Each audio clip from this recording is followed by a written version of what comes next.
Guys, welcome back to Lawson's Car Reviews. Today I've got for you a 2021 Chrysler Pacifica Touring L. So if you're in the market for a minivan, I think you might like this one because it's pretty nice. Let's go take a look. What's good, YouTube? This hood is really light. Giddy up!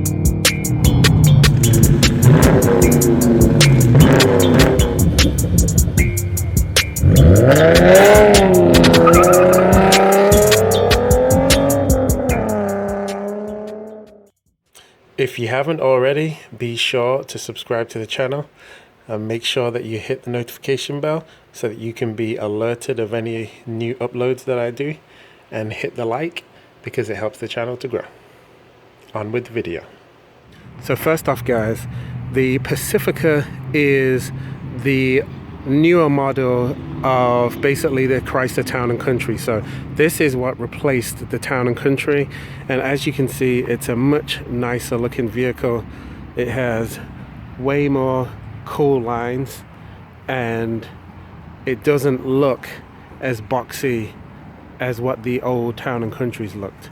It's a lot less of a old man's car as what the old minivans were. Still a minivan, but it's one of the best looking minivans that we have on the market today. And these are more of the basic wheels.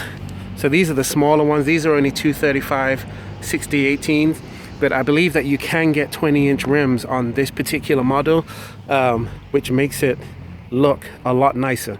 And they do have some really nice paint schemes on this vehicle too.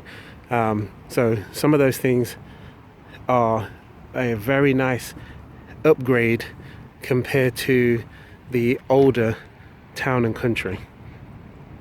The statistics as far as gas mileage and how much power the car has are actually very similar to the outgoing model, but you know, I think it's reasonably quick for what it is. If we take a quick look at the key fob, you actually have this nicely weighted key fob from Chrysler, which is quite nice, and it has remote start. You can open all the doors with this. So if I do a double press on here, it will automatically open the door. As you can see, if I do a double press, you can open the tailgate or lift gate, whatever you want to call it. But one of the features that this car has that the old Town & Country did not have is when you stow away the seats, there's a little button on the side here that you can press, and it will actually automatically make the seat go forward instead of you having to manually do it. But the seats are much nicer than what they were in the original Town & Country. Got nice leather. You've got electric seats on the driver's side, but manual on the passenger side, and then you've got a lumbar support thing right here. As you can see, it's got this cool blue stitching that goes around even on the headrest, and you've also got it around the steering wheel too. All of the seats in this vehicle do stow away, and if you just take a look at the interior, you can see it is a much nicer looking interior than what it was in the Chrysler Town & Country. It's a very nice upgrade. And in the back of the headrest, you actually get these screens which you can hook up iPads and stuff like that to, and you've got a couple of USBs, HDMI and headphone socket right there. So it's pretty well equipped when it comes to the Touring L package. If we go ahead and get in here and sit down and actually turn the vehicle on, which it is push button start, then you can see the gauges do a nice sweep. It's got analog and digital gauges, and this screen is awesome. Chrysler and Dodge have been doing some really good infotainment systems, and this one, I'll put the size of it on the screen, but I think that it's excellent. It works really well. It's easy to use. The only thing I would say about the screen is when you go into reverse, the backup camera is very hazy. I got the lift gate up, so let me put it down real quick. So the camera's not pointing up, but as you see it drop down, the lines on the screen are actually very grainy. So it's not the best when it comes to camera quality. But the car also has lane keep assist. It's also got adaptive cruise control. You get these 2 USBs and USB-Cs down here, extra storage space, a Blu-ray player. You've even got more storage space under here and 2 more cup holders. And then you can see you've got cup holders here. This covers up, and then you've got these 2 cup holders. So it's actually a really nice place to be. You've got USB, a 12 volt down here, and then a regular house outlet. Oh no, it's not. Take it back. It's USB-C, 12 volt. In the back of the Town & Country, you get a regular house outlet. Let's see if this one comes equipped with it. Doesn't look like it. But what you do have is you do get a built-in vacuum cleaner hose in this car, which is pretty cool. Now let's go ahead and take a look under the hood real quick. Okay, so you do still have a prop rod instead of a hydraulic strut brace, which is fine because it's all the way off to the left, so it doesn't really get in the way. And you get this 3.6 liter V6 engine. So as far as gas mileage, this car gets 19 in the city, 28 on the highway. It's got 287 horsepower, which is close to what the Town & Country had before. And it has 262 foot-pounds of torque, which is not bad. Like I said, it actually feels decently quick. Its towing capacity is 3,600 pounds. And I would say overall the engine feels strong, but the transmission itself is kind of slow shifting in my opinion.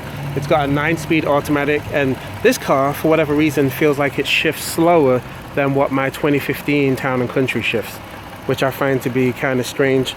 It's not the fastest car in the world though, so if you want to know the 0 to 60 numbers, that is 6.7 seconds on paper, but real world it's more like 7.3 seconds.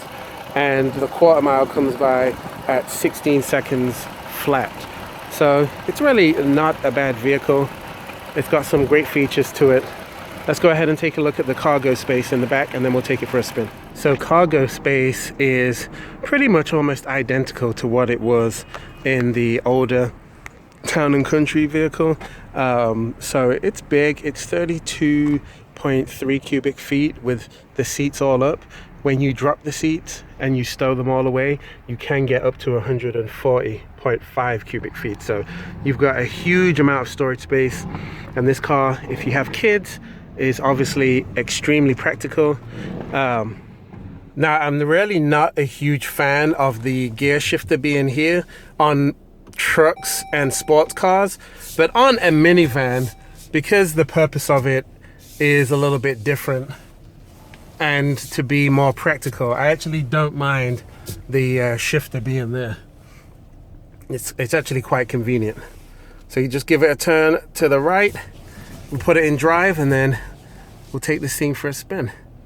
Like I said, this screen is huge, and the backup camera fills the whole screen. On many vehicles, the camera only will fill up a portion of the screen. So that's a nice feature on this car. The car also has heated seats. On the old vehicle, you had to control it from some buttons down here. On this one, you control it through this touch screen.